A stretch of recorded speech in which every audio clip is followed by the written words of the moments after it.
What is normal marital hatred? The essential rhythm of all relationships is harmony, disharmony, and repair. Closeness, disruption, and a return to closeness. That's where the skills come in, how to move from disruption to repair. I've been going around the world talking about normal marital hatred for, 30 years. This is true. Not one person has ever come backstage and said, Terry, what do you mean by that? It's okay, kids. Don't sweat it. You can get through it. It's normal. Relax. The voice you just heard is a guy called Dr. Terry Real, and he was on the Tim Ferriss podcast. And he's a guy who has lots of letters after his name that Jessie would think were very important for me to tell you, but I'm choosing just to tell you that he's worked in couples therapy for a really long time. And he says that he's been going around the world talking about what he calls normal marital hatred for years, and not one person has ever come to him afterwards and said, I don't know what you're talking about. Except for Holly, who says, can I have normal marital hatred if I am not married? Exactly. So does normal marital hatred sound familiar to you two married people who have been married for about 2-ish years and 20-ish years, respectively? Does normal marital hatred resonate? I had no questions after listening to that excerpt. I went, yeah, play on. That I have no questions. I did a bit of research into it, and this therapist has had a lot of criticism and a lot of blowback, especially from female therapists who want to make clear that you don't undermine your instincts if you hate your partner. Yeah. If you hate your partner every day for 3 years, that is not normal marital hatred. And, of course, in cases of abuse or anything sinister, you listen to that gut instinct. But there's a lot of discussion around the word hate. And I think it's almost a definitional tension, because hatred means intense dislike, checks out, opposition or revulsion towards something. Yep, that's what I mean. And it can pass very quickly. So some people have said compare it to how you feel about a sibling. Like, I know the feeling of having intense hatred for Claire 1 minute and then going, hey, do you want to eat some chocolate? And it passes like very, very quickly. But close personal relationships lead to such an intensity of feeling, and you see parts of them that are ugly, you see parts of yourself reflected back that are ugly. Like, that's surely a sign of real intimacy if you have fleeting moments of hatred. Mia, do you hate your husband some of the time or all of the time? Not all of the time. You're right. I think it's about duration that's important. I know that in that moment, and I've experienced that moment enough times, as I'm sure he has, where you just go, oh, I can't imagine any way back from this. I can't imagine ever not feeling this way about you.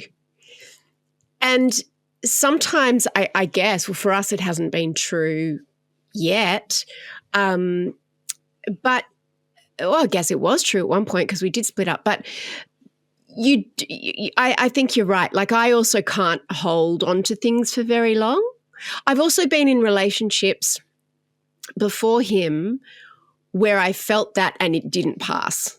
And that feeling, it's a different feeling, because that was an abusive relationship that I needed to end. And even though I didn't feel that way all the time, because there were incredible highs in that relationship, as there often are in abusive relationships, there were incredible highs, but the lows just felt different. They didn't feel fleeting. They felt fundamental. And so much of it actually was not how I felt about the person, but how I felt about myself in those low moments. And that's also can be when you feel the normal marital hatred, in inverted commas, directed at you. Because we're talking a lot about this, like, I can't bear it when they do this thing. I can't bear it when they type too loudly, breathe too loudly, put that thing on there, whatever. But when you feel it back at you, when you think, oh my God, they hate me right now, that's very confronting, right? And one of the points that this guy makes, and I'm glad you brought that context, Jessie, because when I first saw this, and I don't know a great deal about him, I was like, he sounds a bit like he's got an agenda. Like he sounds a bit like he would like women in particular maybe to stay in in unhappy marriages for a long time, which sometimes the kind of code of you can get past it is code for, stay where you are. And I think that obviously is not ideal. But the reason that obviously this catchphrase, this normal marital hatred travels so far is we all feel it. And then when we have to recognize that sometimes people feel it about us too, it shifts the way you look at it. But if you're constantly feeling like your partner doesn't like you, doesn't value you, all those things, it's a different thing. I was reading that all relationships, all close relationships, are like a relational weather system where there are storms and there's springtime and there's flowers and blue skies and frozen pipes and electrical outages and all of that. And I actually think we can also apply it to podcast host hatred, because there would be moments where we spend too much time together. I'm sure we can all agree. And especially we've been touring. Mm-hmm. Tonight we're on stage together. There can be a moment where you just go, oh, Mia, Holly, and you feel this frustration, but it lifts as quickly as it came on. And I think Esther Perel talks about, I think, the 4 horsemen of what you can't come back from. And her big thing is resentment and how toxic resentment is to any relationship. You can hate someone briefly and it doesn't imprint.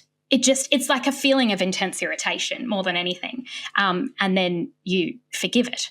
And also it's like if you didn't care about someone at all, you wouldn't have those powerful feelings about them. It's like I only get profoundly irritated or invested enough to care about people who are close to me. If I don't care at all, it's a sign that you're not important in my life. You know what I mean?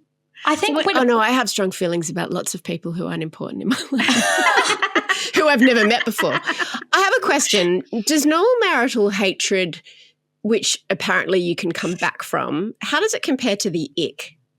Yeah, it sounds a lot like the ick, doesn't it? Well, I've always pushed back on the idea you can't come back from an ick.